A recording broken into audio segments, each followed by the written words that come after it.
Hello, I'm Brian Fox, your host here at I Hate Rock Music, and this video is going to be about a UK band called Clear Blue Sky, and they're one of the early signings to Vertigo Records, and they're one of those bands that kind of remind me of a band I did a video about called Spontaneous Combustion.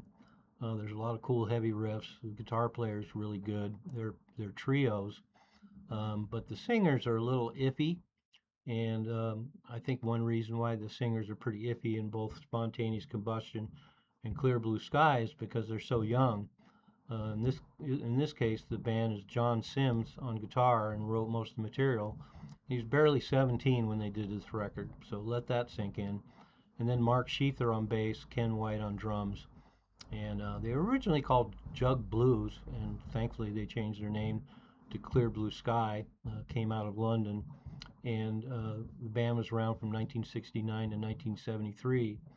And so we have the one album on Vertigo, and then since then, a collection of a couple live things that are later for the band, and then all their 69 material. And it's pretty good. A lot of times, like the Horse record, the 69 demos are really pale in comparison to the released record, but in the case of Clear Blue Sky, the 69 material is pretty solid, and it's definitely well within the parameters of what they released on the record. Although the record, and that's called Out of the Blue, by the way, came out in 2001.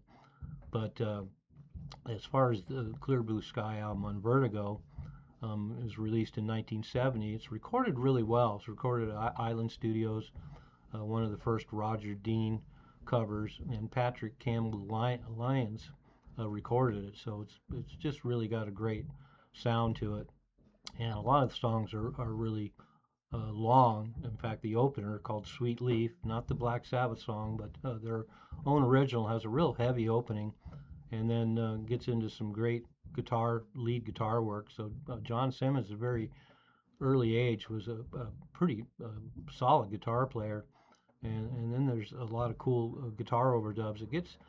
It kind of gets heavy, and then has these main riffs, and then it gets spacey, and then it gets heavy again, and then it gets spacey again, and then it gets weird, a really weird part, and then there's a lot more leads, and then it gets heavy again, and then it gets spacey again. So interesting tune, and there's some piano in there, but interesting that he started out with a song that's so long, that has a lot of textures and no vocals.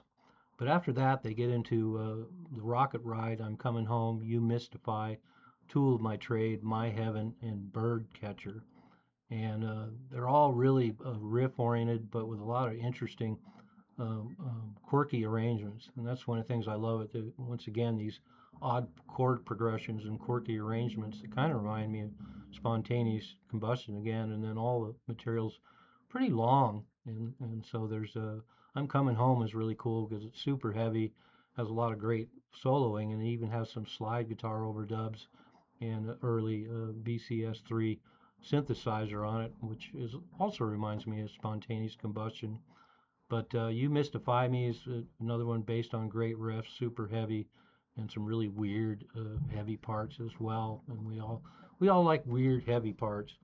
And then Tool of My Trade actually adds an organ, and then My Heaven is a lot quieter tune. A lot of these bands have to throw that in. And then Birdcatcher is a nice short rocker, so it's more of a straight rocker than a lot of the tunes on the album, and fairly short as well. And then it has a really nice quiet ending where they throw in some flute.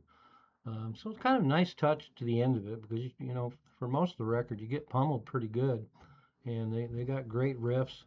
And the vocals are charming. By the time you get through the record, the material and the recording is so good, you really get to enjoy the vocalist even with some of his limitations. I mean, he does have his own color, so that helps as well. And then taking in mind that he's only 17, but the rhythm section's great. They're really young too, but the rhythm section's really great. The leads are great, the riffs are great, and as I mentioned, really long songs with quirky arrangements and weird chord progressions. And they got a lot of visibility. They opened for Free, Gentle Giant, Janis Joplin, Taste, Black Widow, Judas Jump, Trifle. So they did pretty well for themselves, and were championed by a lot of name rockers. It's kind of interesting. The album's called Clear Blue Sky, but some of them, the label says the album's called Journey to the Inside of the Sun. So I guess they dropped that when they ended up putting the record out. And I know that's happened before. The Bedlam album, some copies on the label of the band name is Beast, and so you can still buy those out there. They changed the name and already had the record itself pressed. So and John Sims, the guitar player, by 1975, he ended up in a band called Tangerine Peel, and then the Needle, and then there's been numerous Clear Blue Sky reunions all the way up into the 2000s, I think. And I'm not sure if I'll post a lot of that material. I'm going to focus in on the original band, so I'll post the Clear Blue Sky album link below, and then the Out of the Blue with the 69 demos, and call it a day. But it's a real winner. I recommend it. I kind of had mixed feelings when I was younger because I wanted it to be super heavy, but when I listen to it now, I consider it a pretty strong record. And again, it's too bad that they didn't stick together with the original lineup and put out another album in 71, 72, or 73.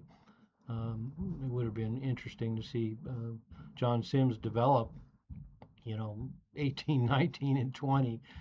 He would have been continued to be a monster, and of course, the material would have gotten better, I would assume. But really cool band, and love those Vertigo records. And Clear Blue Sky is a great example of early Vertigo material. So check them out. I'm Brian Fox. Thanks for watching.